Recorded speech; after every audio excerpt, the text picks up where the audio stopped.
Hi everybody, I'm Tom Dorsey, president of Dorsey, Wright Associates. This is the DWA Minute.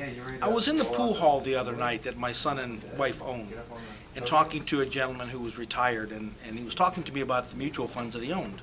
And he said, you know, I've got mutual funds, they're doing okay. He said, they're pretty much doing what the S&P 500 is doing. I said, that's kind of interesting. I said, why would you just hold off in the mutual funds when you can actually buy the S&P 500 in exchange-traded funds? He wasn't aware of that.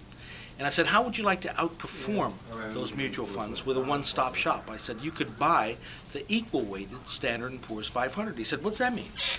Well, most people aren't even aware that there are two Standard & Poor's 500s, each with the exact same 500 stocks in them. One is capitalization-weighted, one's equal-weighted. What does that mean? Well, a capitalization-weighted index would be like Congress. The largest states have the most congressmen. So California has more votes in Congress than Rhode Island. But the Senate has two senators for each state, so it has an equal vote for every state. Rhode Island has just as much voice as California.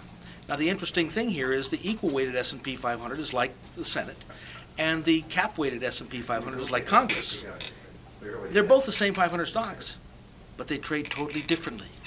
The Dow Jones is just, all you hear about the Dow Jones now, new high in the Dow Jones, new high in the Dow Jones. The Standard & Poor's 500 actually hasn't quite hit a new high yet, but the S&P 500 equal weighted is 15% above. Now, if I go back 10 years to date, 10 years from today, and say, let's look at the rate of return.